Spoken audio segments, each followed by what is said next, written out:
She opened her door to a stranger and his little girl, just for one night, never imagining he was a powerful CEO.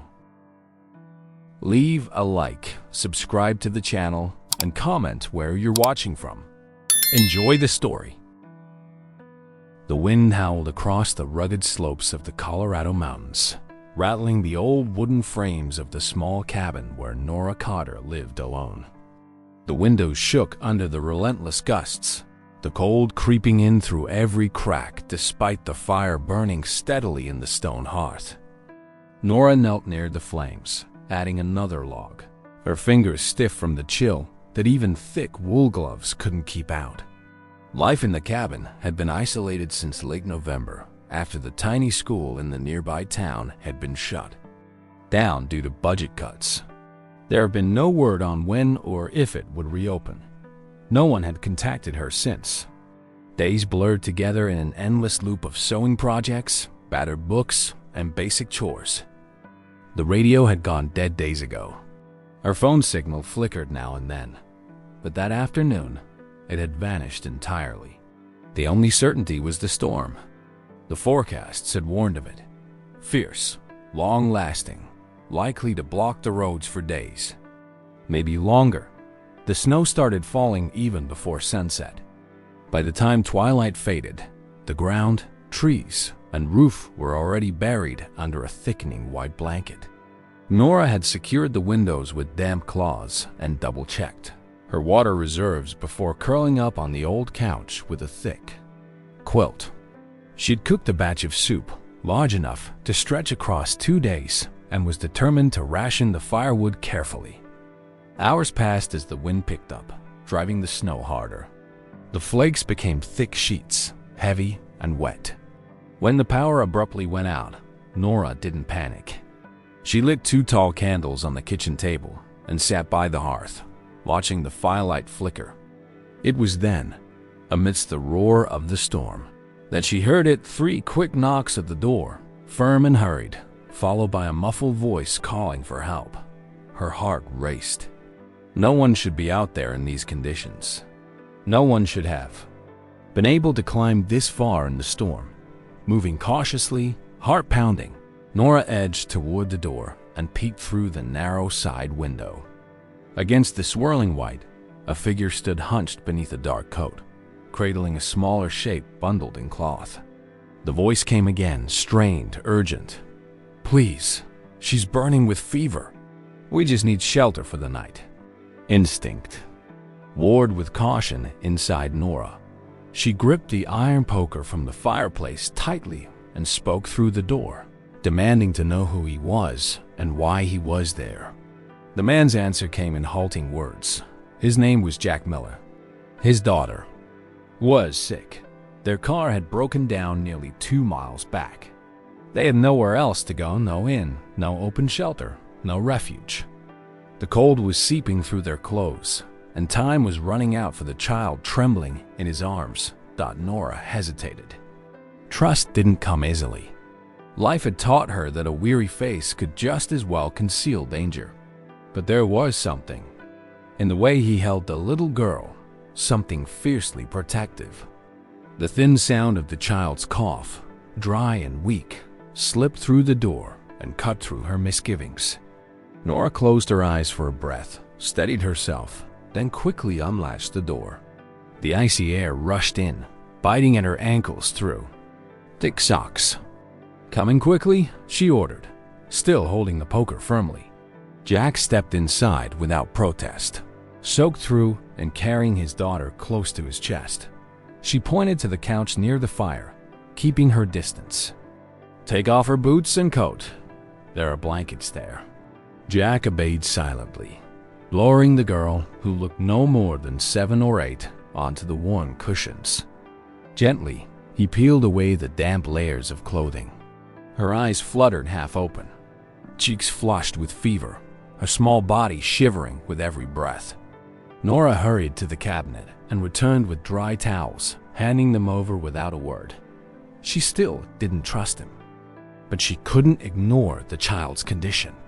As Jack carefully dried the girl, Nora fetched a basin of warm water and rummaged through drawers for an old thermometer. The wall clock read nearly 9. Outside, the storm showed no sign of letting up. "What's her name?" Nora asked, kneeling beside the couch with the basin. "Emily," Jack replied, removing his soaked boots and setting them by the door. "She was better yesterday, but the fever came on fast. I tried to drive to my mother's, but the car gave out. When I saw this place, I thought it might be empty." Nora didn't answer right away, focused on wiping Emily's fevered brow. The child's skin was burning hot. She dipped the cloth again, placing it gently across Emily's forehead. Then Nora rose, went to the kitchen, and returned with 2 bowls of soup she had prepared earlier. "Eat. It's still warm." Jack nodded his thanks. Nora sat by the fire once more, setting the poker aside. Her guard remained up, but a choice had been made.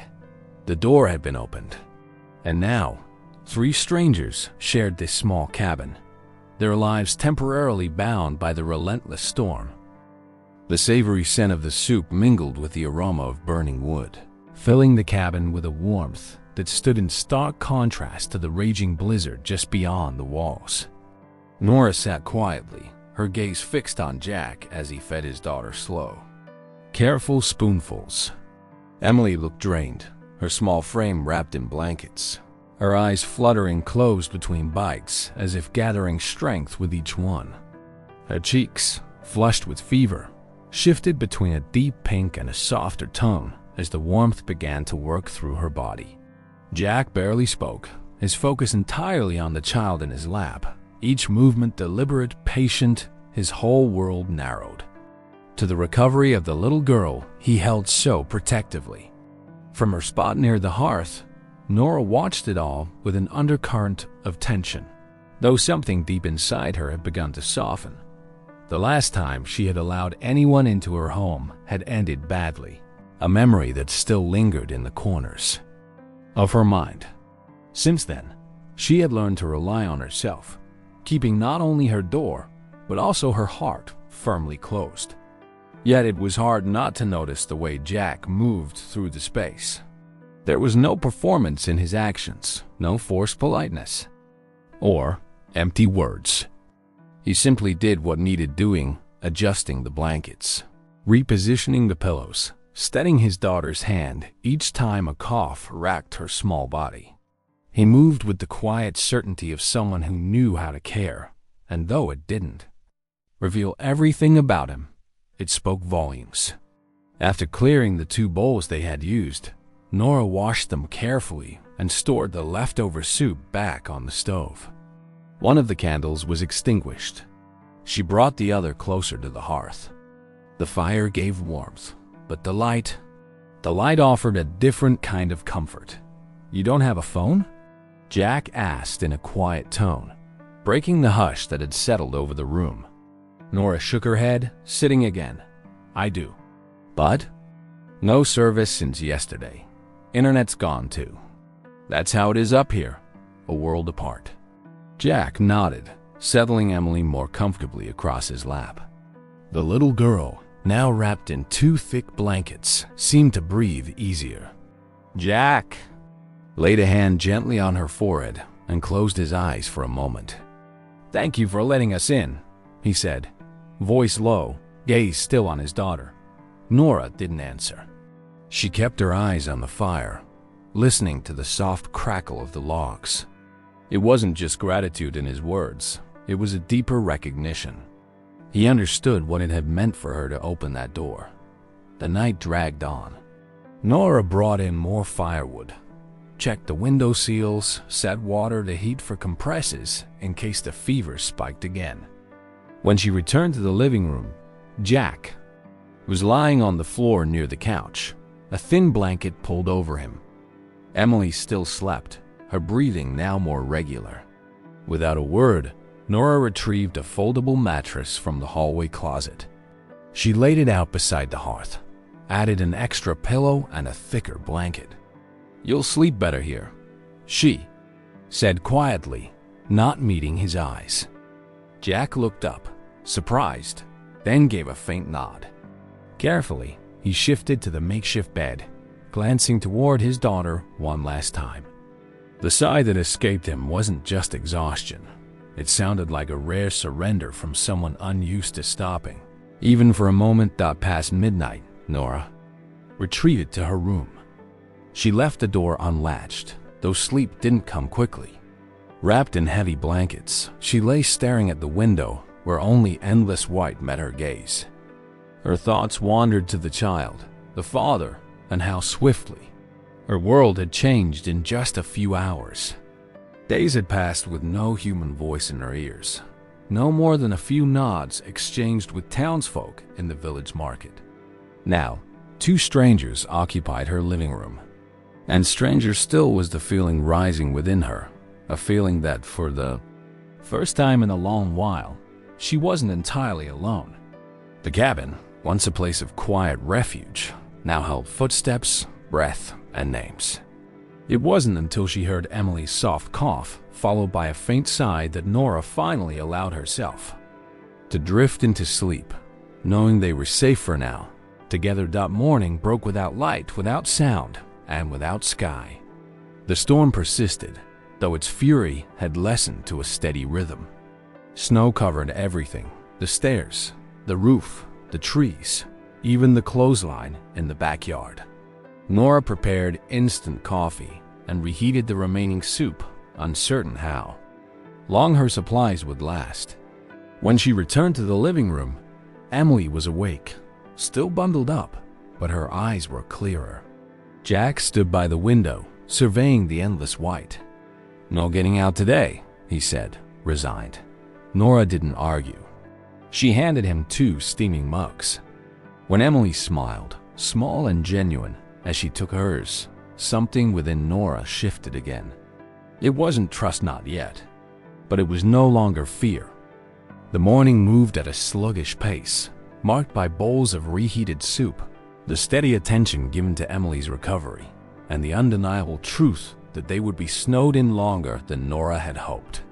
Despite her lingering caution, she accepted the idea that Jack and his daughter would be sharing her space for at least another day, maybe 2.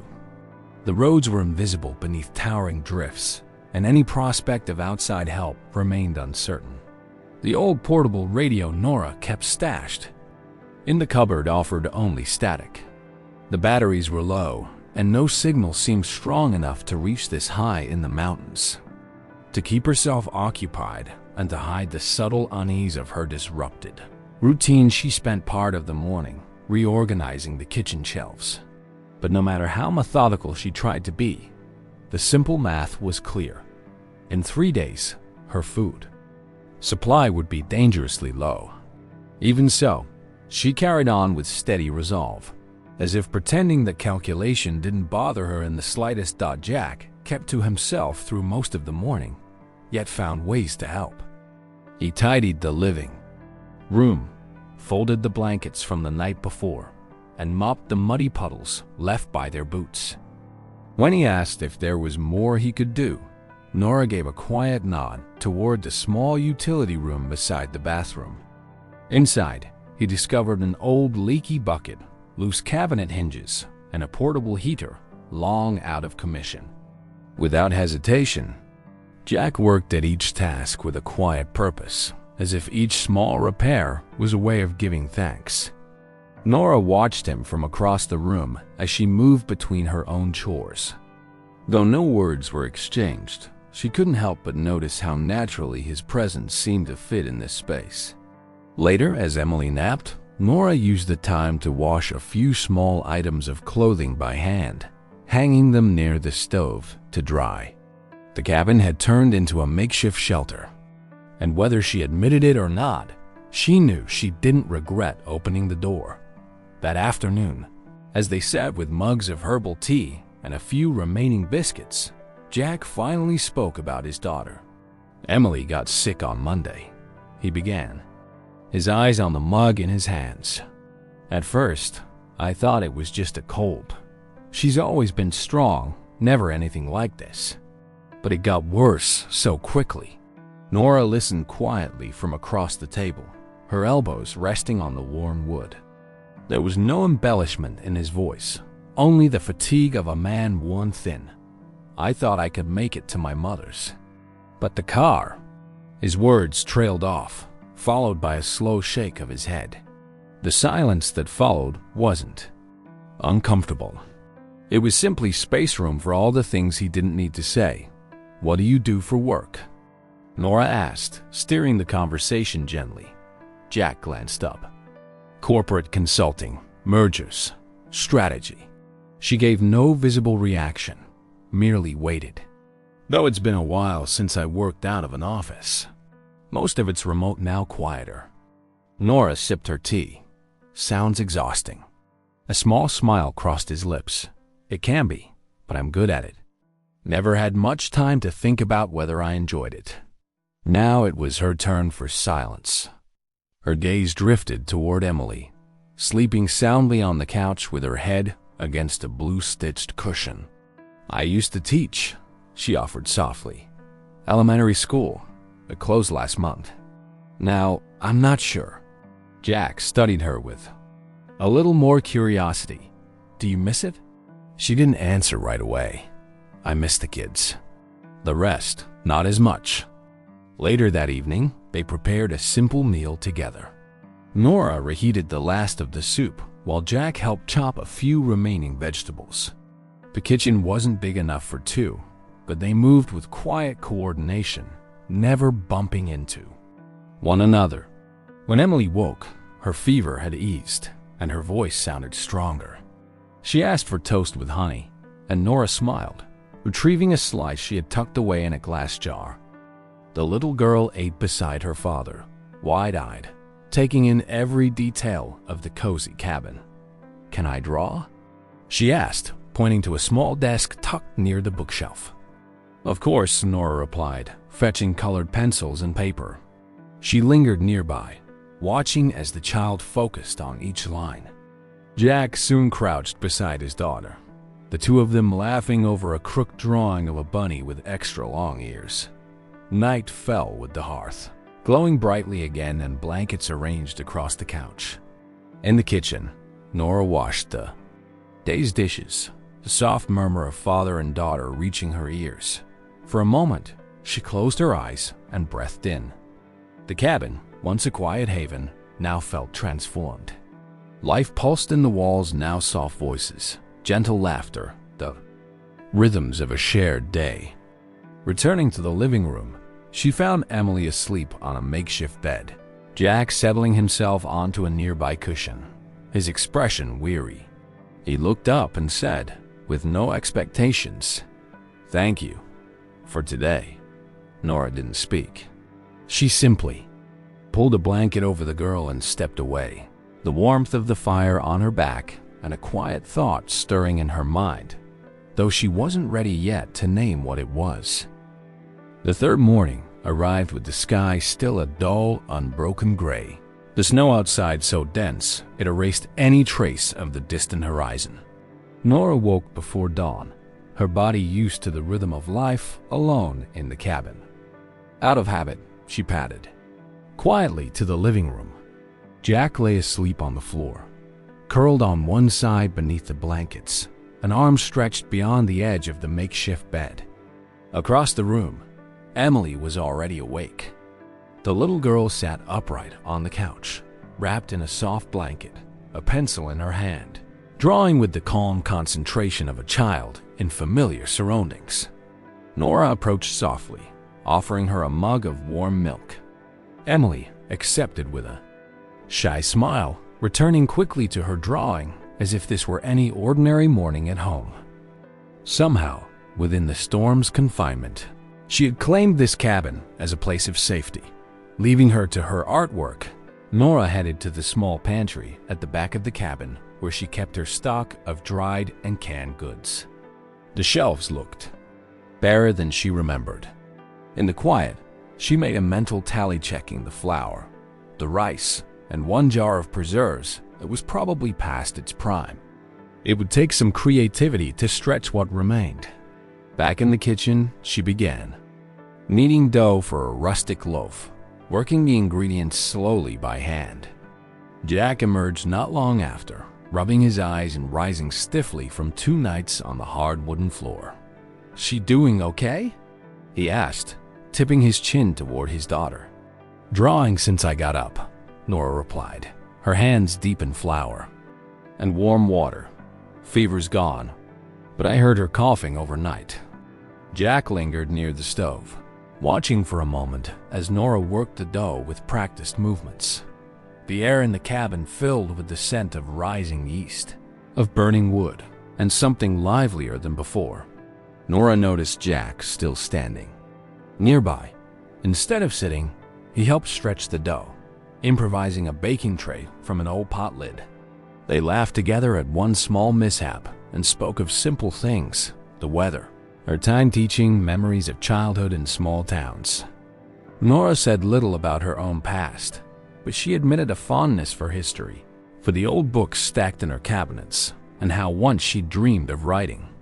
Jack listened closely, and when she quietly confessed that since losing her job, she no longer knew where she belonged, he answered simply, "Maybe you belong in more places than you think."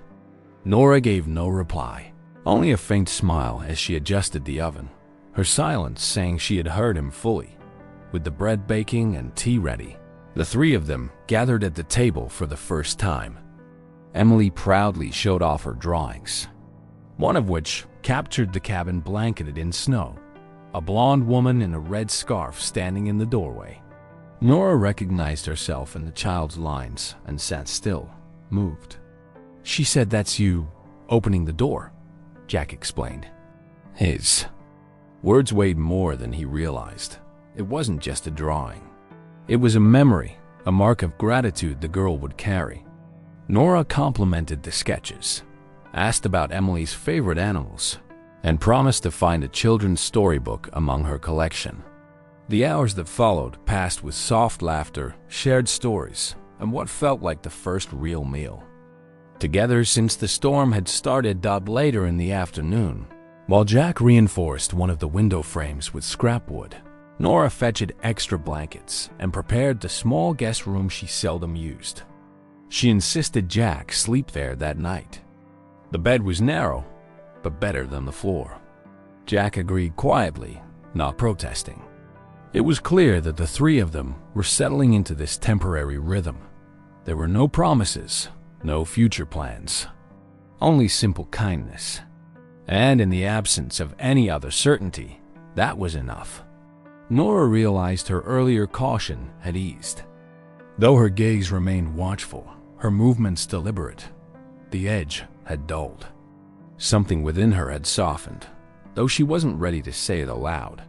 That night, once Emily was asleep and the wind outside had quieted, Nora and Jack sat by the hearth.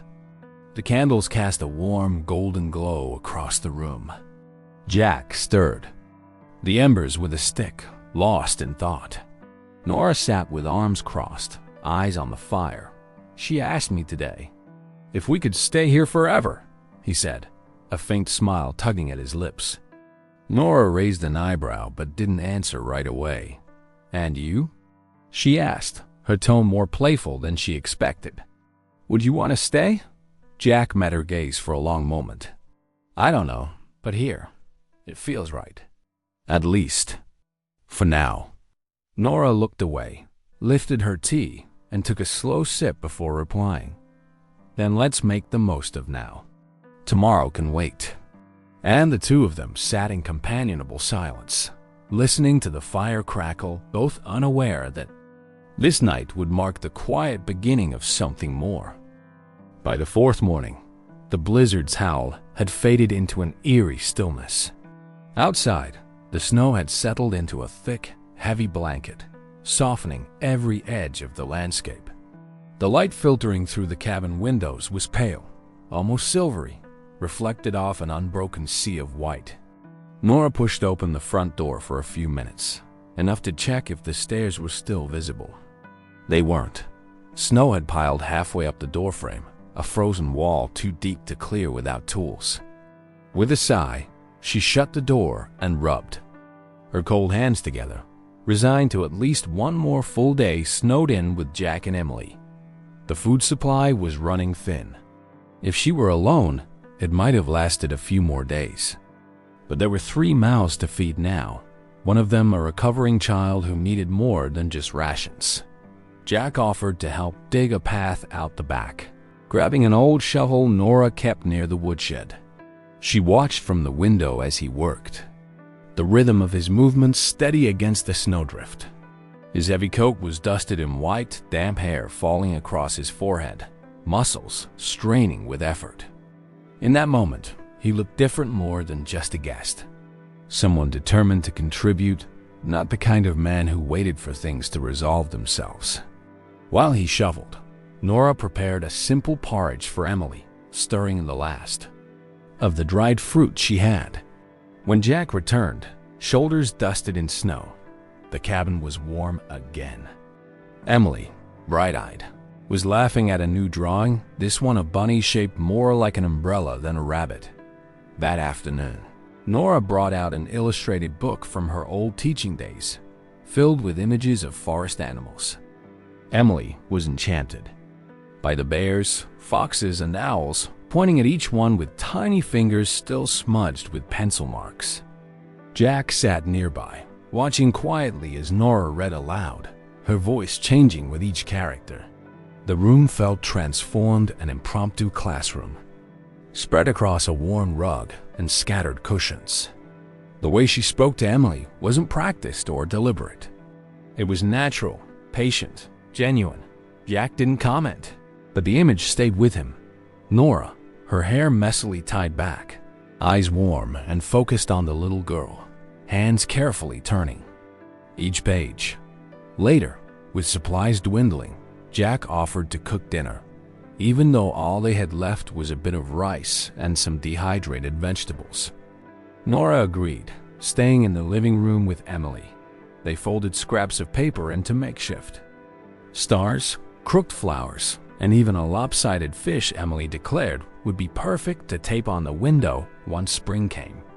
When Jack returned, the aroma of garlic and rice filled the room, and Emily clapped her hands, hungry. The 3 of them ate together, finishing the last slices of bread alongside their modest meal. It wasn't much, but it was enough. There was warmth, simplicity, and a kind of peace Nora hadn't felt in the cabin for a very long time. That night, after Emily had fallen asleep, Nora brought an extra blanket to the guest room. Jack sat on the edge of the bed, weary but content. She paused in the doorway, holding the folded blanket. "I think the storm might finally be letting up," she said softly. Jack glanced up with a faint smile. "And here I thought you'd be eager to get rid of us." Nora rolled her eyes but didn't answer right away. She stepped closer, set the blanket down, and lingered there longer than necessary. "It's not that," she admitted. "It's just thinking about how it was before, and maybe I'll miss that as much as I thought." Jack gave a small nod, understanding more than her words revealed. "It's good to be here. Thank you." For a moment, neither of them moved. The unspoken between them seemed louder than anything they could have said. Back in her room, Nora sat on the edge of her bed, staring at her hands. Something had shifted, though she couldn't quite define it. The cabin no longer felt entirely her own. The rhythm of the days had changed. The once comforting silence now felt too heavy.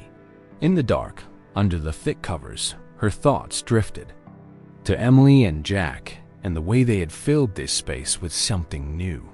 And for the first time in longer than she could remember, Nora didn't fall asleep with her jaw clenched or her muscles tight. Her body warmed by the fire, and her mind drifting, she let herself relax, unknowingly starting to hope for the next day to come. The next morning dawned a little brighter. The sky was still pale, but hints of blue peeked through the thinning clouds. It was the first sign of a break in the storm. Nora managed to push the front door open with less effort than the day before, the packed snow giving way under her boots. She drew in a deep breath, the cold air sharp in her lungs, and let the soft morning light pour into the cabin. Jack was already awake, folding blankets, while Emily sat curled under a throw, her knees tucked close as she drew quietly. Nora prepared instant coffee and reheated the leftover rice from the night before, saying little.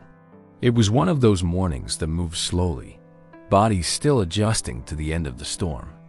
The silence between them wasn't uncomfortable. It was a pause, a space that felt natural. Over breakfast, Jack mentioned that the roads might be starting to clear. Nora didn't answer right away. The idea was likely, but it didn't bring her any relief.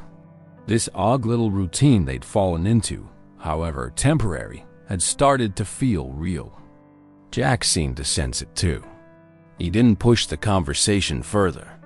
Instead, he said he'd check on the car, see if it might start. Taking a shovel, he headed toward the buried path where the vehicle had been abandoned days earlier. Nora watched him from the window for a moment, then turned her attention to Emily, who was bright and playful, transforming a scrap of fabric into a makeshift doll. Nora sat on the floor beside her, helping braid yarn into hair. Without thinking, she began humming an old tune from her teaching days. Emily looked up, curious, and asked her to sing it again. When Jack returned, fingers red with cold, his expression weary, he reported that the car remained stuck dead battery, wheels frozen in deep snow. They would have to wait a little longer, maybe until someone from town passed through or the plows made their way up the road. Nora simply nodded. There was still bread, some rice, and plenty of firewood. She brewed herbal tea and handed Jack a steaming mug. He accepted it with a small, grateful smile. They all sat together again. Emily beamed over the new doll she had named Margot, declaring she wanted to take it home with her. Nora smiled. "I think she'd love to go on an adventure," she said. Jack caught her glance, something lingering in his expression that didn't need words. Late in the afternoon, Nora trudged out alone for more firewood, boots sinking deep, wind stinging her cheeks. When she returned, the sound of soft laughter met her ears. She stepped inside quietly. Jack lay on the floor, helping Emily stack bits of wood into a precarious tower that leaned dangerously to one side. The two of them giggled as they rebuilt it, as if this had always been their home. For a long moment, Nora stood in the doorway, watching unseen. Then, moving to the kitchen, she prepared a modest dinner with what little remained. When she brought out 3 plates on a tray, it wasn't the lack of food that weighed on her. In that moment, it didn't seem to matter. That night, Nora didn't return to her room after dousing the candles. Instead, she remained in the living room, seated near the hearth with a blanket wrapped around her shoulders. Jack had gone to the guest room. Emily was fast asleep on the couch, clutching the new doll close to her chest. Nora sat quietly, eyes half closed, listening to the low crackle of the fire against the hush of the room. She didn't know what she would do when they left. She wasn't sure she wanted to be alone again. What she did know was this: something had changed inside her. Around her, the house smelled different, sounded different. And for the first time in years, there was no bitterness or old anger lingering in the corners. Only a kind of peace, quiet that didn't hurt at dawn. The embers still glowed faintly in the hearth. Nora stirred and found Emily watching her from the floor, wide-eyed. "We slept here," the little girl whispered. Nora smiled gently. "I was too lazy to get up," she replied. Emily giggled softly, hair tousled, blanket wrapped around her. Jack joined them soon after, eyes still heavy with sleep. No one spoke of the roads, the car, or what came next. They simply made another round of hot drinks, sat together once more, and let the morning unfold slowly, as if they all understood this might be their last day under the same roof, and that alone made it worth savoring. That morning, the sky stretched wide and sharp, a vivid blue after so many days lost in white. The sunlight glared, almost too bright after the muted tones of the storm. Snow still blanketed the world beyond the cabin, but a subtle thaw had begun. Thin channels of meltwater traced lines through rocks and bare branches. Nora pushed open the front door with little effort now. The snowbank that had sealed them in had shifted during the night, revealing patches of the dirt path that wound toward the main road. From her perch on the porch, she could see narrow tire tracks below. Someone had made it through. She stood there for a long while, the cold breeze brushing her face, until she heard Jack's quiet steps behind her. "Looks like we might be able to get out," he said, voice steady. Nora didn't answer, her gaze fixed on the valley ahead, as though still deciding how she felt about that truth. Inside, Emily was packing her art supplies into a small cloth pouch Nora had sewn just the day before. The doll, Margot, was safely wrapped in a tiny blanket and tucked in the center of her backpack. The little girl was bright with the thought of returning home, though she kept asking if they could come back sometime when there's no more snow. Nora answered with soft smiles, moving through the room, tidying with deliberate care. Folding each pillow, stowing each dish, she kept her hands busy. Jack helped in silence, dressed in the same clothes he'd worn that first night, now clean and a little worn from the long days. When the car engine finally rumbled to life after several tries and a makeshift cable fix, Jack met Nora's eyes and nodded. The time had come. Before they left, Nora slipped 2 small biscuits into Emily's pack. "Fresh. I made them this morning," she explained. Emily hugged their legs tightly, and Nora brushed her fingers through the child's hair, unable to say much. Jack took the keys, holding the rest of their things. "You've been more generous than I can say. Thank you," he said. Nora met his gaze for a long moment. "Take care of her. She's something special," Jack nodded. "She adores you." Nora looked away then, unsure her voice would hold steady. She followed them to the door, watching as they stepped carefully onto the icy path toward the car. The sound of doors closing and the engine's hum broke the morning stillness. And then they were gone. Alone again in the cabin, Nora sank onto the now empty couch. The blanket Emily had used still carried the faint scent of honey and smoke. The table sat bare, no drawings, no extra plates, no scraps of childhood play. The space seemed the same as before, but it wasn't. The silence no longer felt comforting. The absence was no longer familiar. It tugged at a different place inside her. She had grown used to another breath beside hers at night, to light footsteps in the early morning, to small, quiet glances exchanged without words. She tried to fill the space washing the last dishes, sweeping the floor, wiping the stove, but nothing erased the memory of that small girl asleep with her doll or the way Jack had looked at her while she read aloud. Later that afternoon, Nora found a note tucked inside a book on the kitchen shelf, one of the volumes Jack had used to prop up the radio. His handwriting was neat, simple. "Thank you for caring for my daughter as your own, for making space for 2 strangers, for letting the world outside pause, just for a while. I hope one day I can return the kindness." She read it 3 times, then slipped it back where she'd found it.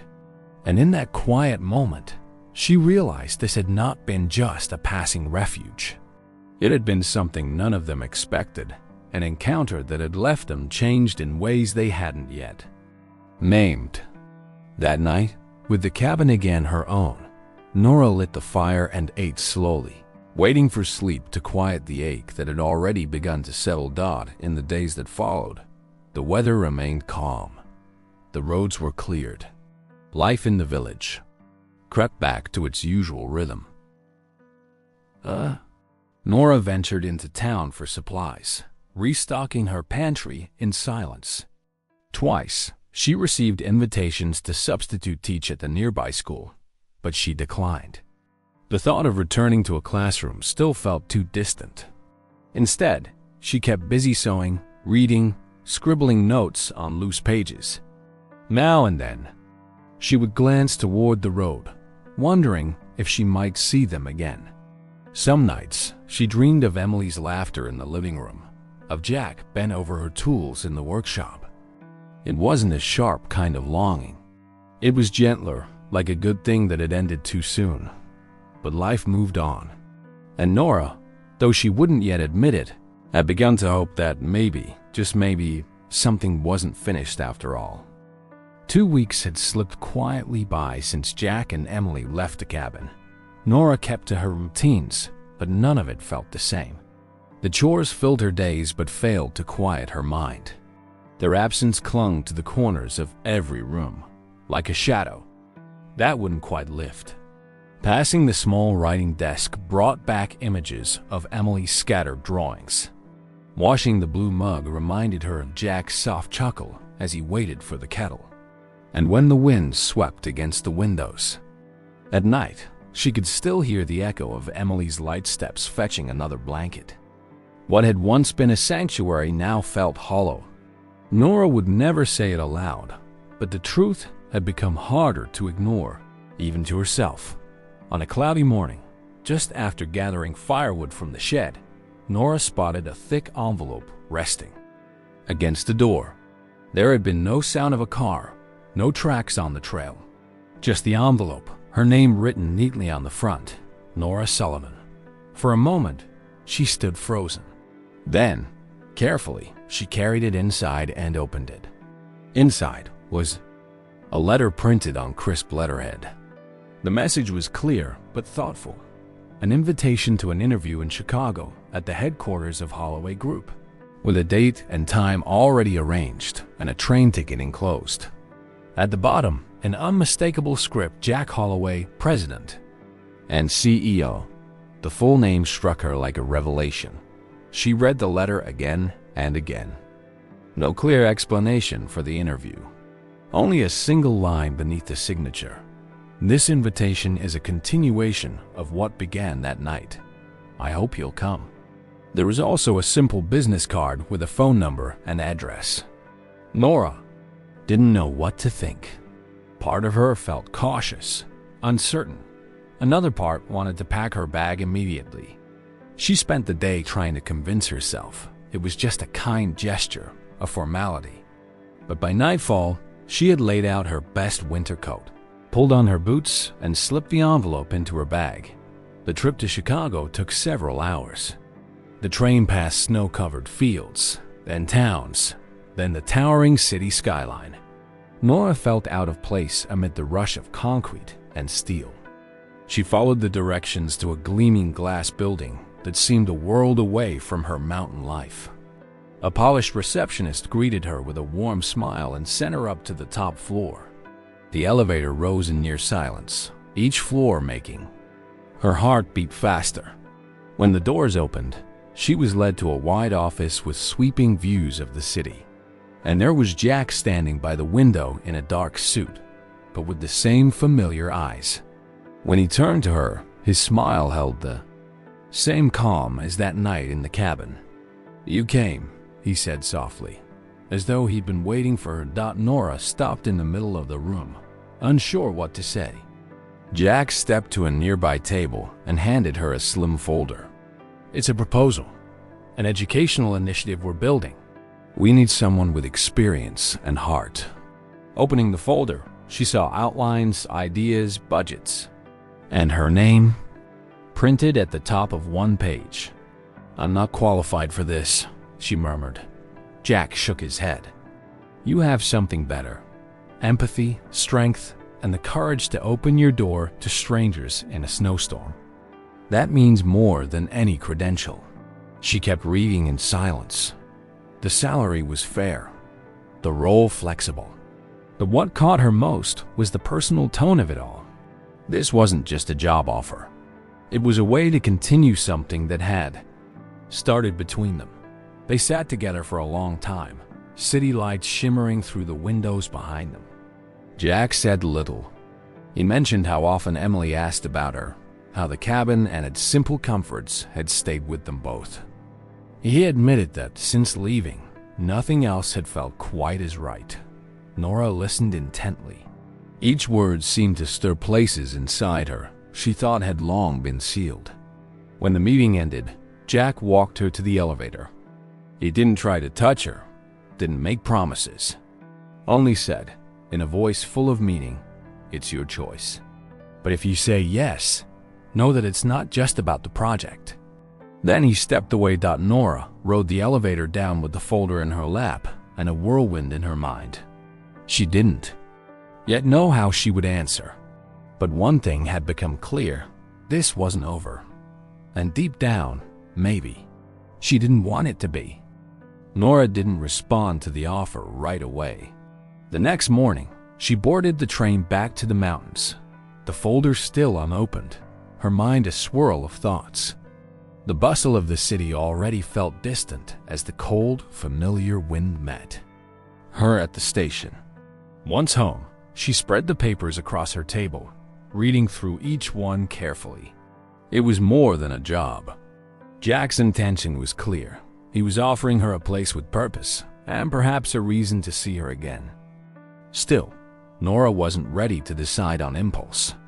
She needed to know her choice was her own, not driven by memories of shared days or what her heart might already be wanting. Yet, every time her eyes landed on Emily's name in the proposal notes, a soft knot formed in her chest. 3 days passed in quiet reflection. On the third evening, she finally called the number on the card. Jack answered on the third ring, his voice calm, with no pressure, no expectation. Nora kept it simple. "I'll accept." He didn't ask why, didn't press for more. His response was a quiet thank you, carrying a weight that didn't need further words. In the following days, she received the official document's flexible terms, a schedule that allowed her to stay in the mountains while contributing to the project. Jack had thought of everything, even adding a clause that let her remain in her cabin as long as she could attend key meetings. It wasn't just about the work. It was a thread tying their connection back to what had begun in that storm. 2 weeks later, Nora met them again, this time in a newly renovated community center that would serve as the heart of the educational initiative. She arrived with her simple backpack, hair pulled back, unsure how it would feel to see them both. Jack stood near the entrance, Emily by his side. The little girl spotted Nora first and dashed across the room, arms wide. "You really came," she squealed. The warmth of that embrace made Nora's heart ache. She knelt, holding the child tightly for a moment that felt almost like home. Jack approached, quieter, eyes steady. "She's asked about you nearly every day," he said softly. "And so have I." Nora didn't reply with words, but the way she squeezed Emily's hand, the glance she gave Jack, said plenty. Working together required balance. Jack was driven and precise, focused on outcomes. Nora cared about the people, the ripple effects decisions would have on the community. In the beginning, they clashed. He pushed for quick deadlines and clear goals, while she insisted on pacing, patience, and compassion. But rather than working against each other, they learned to listen, finding a rhythm that blended both strengths. He grew to trust her insights, and she respected his vision. Meetings became smoother, messages more frequent. And beyond the project, they started sharing bits of their everyday lives. Nora would mention the weather up in the mountains. Jack would tell her how Emily had learned to make pancakes one evening after a major presentation for the initiative. They found themselves alone in the center's large main hall. Nora was gathering her teaching materials when Jack approached with 2 bottles of water. Handing one to her, he offered a quiet toast. To all this, Nora smiled softly and sat beside him on a wooden bench against the wall. For a while, they drank in silence, a comfortable stillness between them. Then Jack turned slightly. "You know what Emily asked me yesterday? If you could come to the house sometime to bake bread and tell her a story." Nora laughed gently. glancing at her hands. "And what did you say?" He hesitated for a second. "That I wanted that too." That night ended without confessions. But afterward, something shifted. Jack began visiting the cabin more often, sometimes under the excuse of discussing project details. Nora no longer questioned it. Occasionally, he brought Emily, who would run through the cabin as though it had never been empty. Other times, he came alone, with books, groceries, or simply time to spend. They cooked side by side, walked short trails near the woods, shared easy conversations and easy silences. On one chilly afternoon, with the fire low and Emily not there, Jack lingered later than usual. Nora was preparing tea when he leaned against the kitchen doorway, watching her with an unreadable expression. "You know," he said, voice quiet, "I'd come here even if there wasn't any project." Nora paused, the spoon still in her hand. Slowly, she turned to him. Their eyes met, holding for a long breath. "I know," she answered. Jack took a step forward. She didn't pull away. There was nothing left to question. He drew closer and then kissed her. No rush, no promises, but filled with everything that had already grown between them. When they parted, Nora's eyes remained closed for a moment longer. Then she smiled softly. Neither of them spoke. They didn't need to. The kiss had simply sealed something that had been there all along. Late that afternoon, the sky above the mountains was brushed with soft streaks of gray-blue, the light weaving gently through the pines. Nora had spent most of the day sorting through papers for the project and experimenting with a new bread recipe.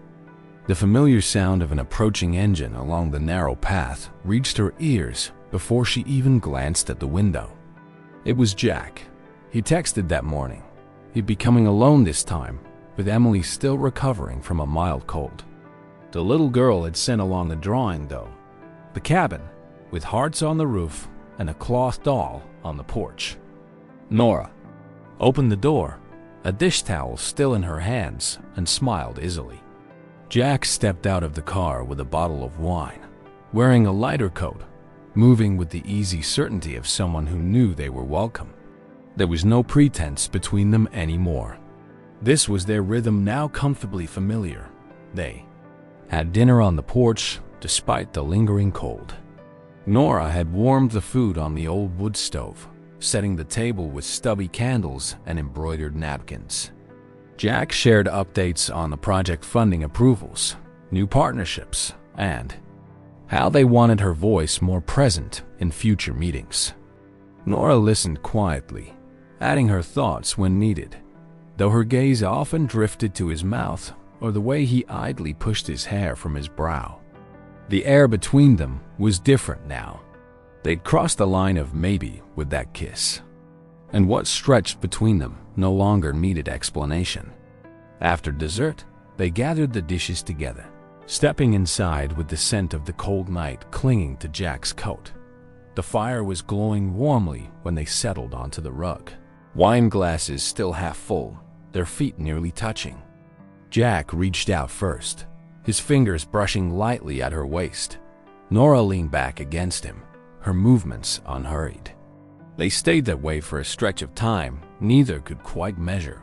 No confessions, no demands. But when the kisses came, they were natural, slow, deepened by unspoken longing. His touch was gentle, sure. Nora's response was steady, her body yielding without doubt. Piece by piece, between kisses and soft laughter, they undressed each other. There was no need for words. In that warmth, in that space they'd made for each other, everything unspoken was already understood. The night lingered sweetly. Her bed, once occupied only by books and pillows, now held something much more alive. Jack slept beside her, one arm resting over her waist, his breath deep and even. Nora awoke once, hours later, and watched him for a moment, peaceful, unaware. She pulled an extra blanket over him, then returned beneath the covers. Sleep came easily then, without the old guard that had long kept her on edge. By morning, the cabin smelled faintly of coffee and wood smoke. Jack was in the kitchen, awkwardly trying to manage the old coffee pot. "Tried to get something going before you woke up," he said with a sheepish grin. Nora laughed softly, tied her hair up, and hugged him from behind, resting her cheek between his shoulder blades. The weekend passed in the quiet comfort they'd grown to share. They took short hikes, gathered leaves for the fire, and read aloud from dog-eared books. Jack showed her pictures of Emily, proudly holding her doll, and told how she often asked when Nora would finally come stay.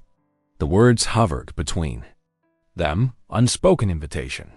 On Sunday evening, with his bags packed, Jack stood by the door with a small object in his hand.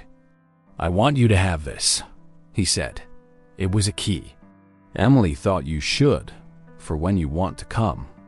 Nora smiled, fingers brushing over the cool metal. Without a word, she walked to the wall near the door and hung the key next to her own dot. After that, their days unfolded differently. Jack visited more often, sometimes with Emily, sometimes on his own. His gaze lingered longer on how she lived, noticing the small details of her world. It became clear to Nora that his gestures weren't fleeting. They were quiet, persistent invitations for her to belong in something larger. Their talks shifted gradually toward the future. Plans for the project. What life might look like if she were nearer to the Foundation's headquarters. One evening, as they cleared dishes side by side, Jack spoke simply. "You know there's room for you at my house, for whatever you'd want to bring." Nora only nodded softly. "I know." When she finally moved, it was done with quiet purpose. Just a few things: books, notebooks, a couple of framed drawings Emily had given her, some clothes, and Margot the cloth doll, newly mended. Jack had arranged a room for her, though it quickly became their shared workspace. They slept together every night now. Shared breakfast, project discussions, bedtime stories for Emily. His house grew warmer with her in it, more lived in, more whole. Nora didn't take over. She blended, bringing gentle rhythm, affection that asked for nothing but gave everything. Few weeks later, Jack suggested they return to the cabin for a weekend, just the two of them. The drive was smooth. The cabin stood unchanged, but as soon as they stepped inside, they both knew it had become something else entirely. Not just shelter, a beginning. Jack lit the fire while Nora prepared tea. They dined early, walked along the old familiar paths, cheeks flushed from the cold. Later, they sat wrapped in blankets on the porch, mugs of hot chocolate in hand. It was there that Jack placed his cup on the wooden boards, took her hand, and said quietly, "You saved me twice. That night you opened the door. And every day since, I want all my days to be with you." He pulled a small box from his pocket. Inside, a simple gold ring with a single meaningful stone. Nora didn't hesitate. Her kiss answered for her, steady and sure, her hands on his face, her gaze unwavering. "Yes," she whispered. "Every day, yes." That night, they lay together with more than tenderness. There was certainty now, a future, chosen. Their wedding came months later, a small garden gathering with friends and project partners. Nora wore a simple dress, her hair loose, an old bracelet at her wrist. Jack, in a pale suit without a tie, never looked away from her. Their vows were quiet, earnest. When he whispered, "Thank you for opening that door," Nora gripped his hand a little tighter. That evening, they drove home with Emily between them, chattering about flowers and cake. Life as a trio unfolded naturally. The project expanded. Nora grew into a larger role, balancing time between foundation work and visiting local families. Jack managed finances and operations, but never failed to seek her counsel. Emily thrived, her world rich with books, stories, and love. Evenings found Jack and Nora planning future steps, their path forward woven from that first winter night. It wasn't fairy tale perfection. It was real, grounded, a life built on simple choices, on trust.